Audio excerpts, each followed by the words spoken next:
ejerce soberanía, lo que hizo el presidente Maduro fue llamar al pueblo, al poder constituyente, llamarnos a todos y a todas.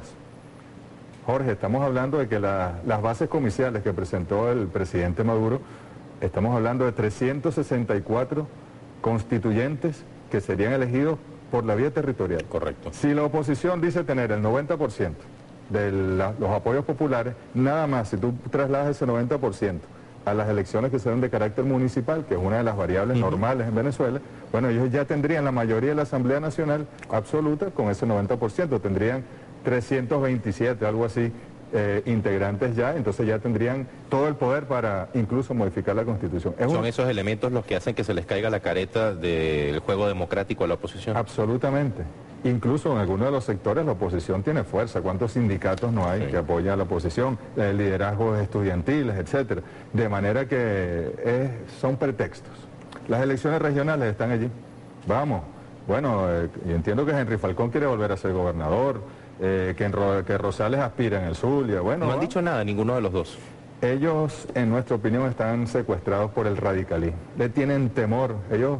Por ejemplo, yo estoy seguro que en algún momento se les ha pasado por la mente sentarse, venir y sentarse, como es civilizado y como debe ser, por el bien de la patria, con el gobierno nacional a conversar, pero le tienen temor a los radicales de voluntad popular. Ellos hablan de un suicidio político si lo hacen, pero prefieren suicidar a la patria y a la paz de la nación por ese terror a perder su capital político. Lamentablemente, las agendas personales se han impuesto. A nivel personal y con su criterio político, ¿cree que existe esperanza de que un sector de esa oposición, puede ser Rosales, puede ser Falcón, puede ser, por ejemplo, el alcalde Ramón Muchacho, o alguno de estos personajes que han evitado pronunciarse estos últimos días, puedan salir a definir un nuego concepto de la oposición venezolana que no vaya de la mano con el terrorismo, o que sea la Asamblea Nacional Constituyente la partera de una nueva oposición en Venezuela?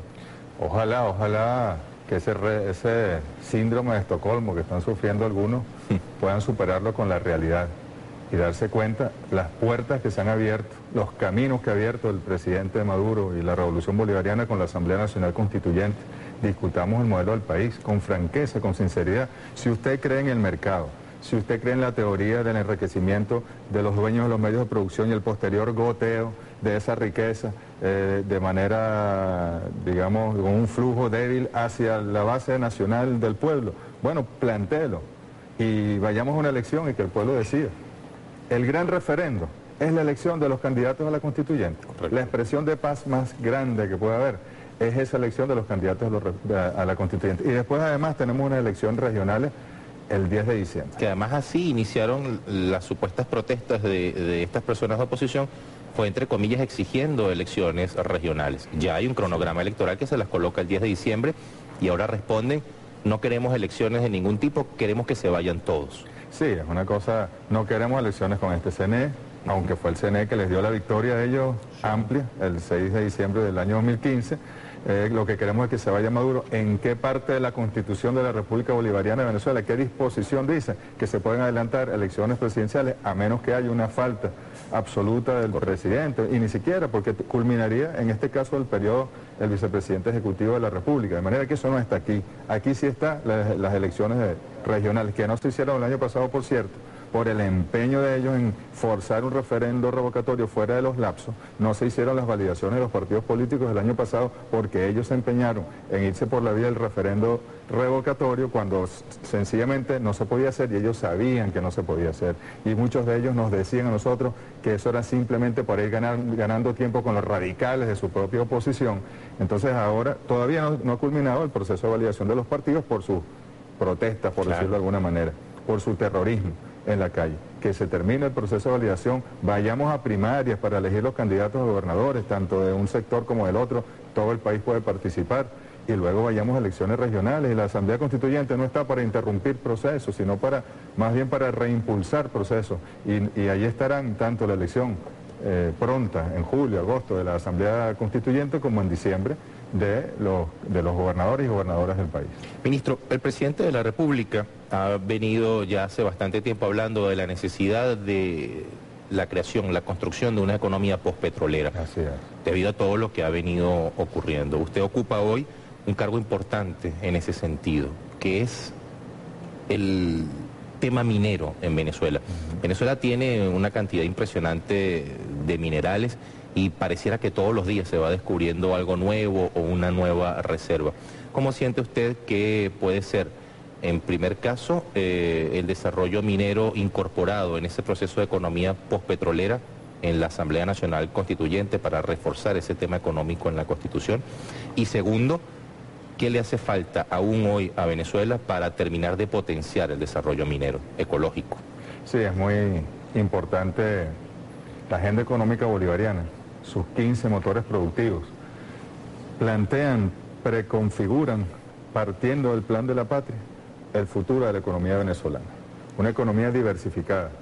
A nosotros se nos impuso el modelo rentista petrolero en el capitalismo del siglo XX. La División Internacional del Trabajo le dijo a la burguesía venezolana que gobernaba: no produzcan, no se industrialicen, no vayan al campo, más bien abandonen el campo y denme el petróleo crudo. Ni siquiera me lo procesen, no lo refinen, que yo lo que quiero es el petróleo crudo y ustedes importen para vivir muy bien los burgueses y para darle la suficiente alimentación a los pobres para que sean sus esclavos. Perfecto. Mano de obra calificada muy barata con un nivel de alimentación indispensable. Ese modelo, bueno, le hizo un daño terrible a la patria, que ojalá se pudiese superar en 2 décadas. Es un desafío que plantea cuando el presidente Maduro nos dice que el año pasado, 2016, fue el último año del rentismo petrolero en la economía venezolana y que no es solo un problema económico, es un problema cultural, sí, el del rentismo. Ojalá nosotros podamos demostrar que efectivamente así es. Pero el lanzamiento de la agenda económica nos abre un camino y de alguna manera esa agenda económica, esos 15 motores, tienen que estar reflejados. La Constitución tiene que ser la matriz del cambio de modelo económico. Si nosotros no cambiamos el modelo económico, no vamos a poder cambiar la realidad política ni la realidad social venezolana. El socialismo, interpretado en todos sus teóricos, siempre habla de la necesidad de cambiar, en primer lugar, las relaciones de producción y la propiedad sobre los medios de producción para luego ir por la superestructura política. En Venezuela se da un fenómeno muy curioso. Fuimos por la superestructura política primero, fuimos por poder saldar la inmensa deuda social con la renta petrolera justamente distribuida, pero el modelo económico se nos fue rezagando. La crisis mundial, la disminución de los precios del petróleo, bueno, nos vuelven a indicar que ya el modelo se agotó y tenemos la minería, es uno de los grandes motores de esa agenda económica bolivariana. Nosotros, es verdad, podemos tener la segunda reserva aurífera. Tenemos reservas de plata, de cobre, de coltán, de hierro, y la minería no metálica, el calcio, los carbonatos, el yeso, el granito, tenemos de verdad mármol, es una riqueza impresionante. Claro, la propuesta no es salir del rentismo petrolero y la extracción cruda del petróleo al extractivismo minero, ¿no? Correcto. Es desarrollar e industrializar aguas abajo. Ojalá podamos tener un país que sea potencia en el procesamiento del coltán, del oro y sobre todo aquellos minerales que tienen el valor de uso real, ¿no?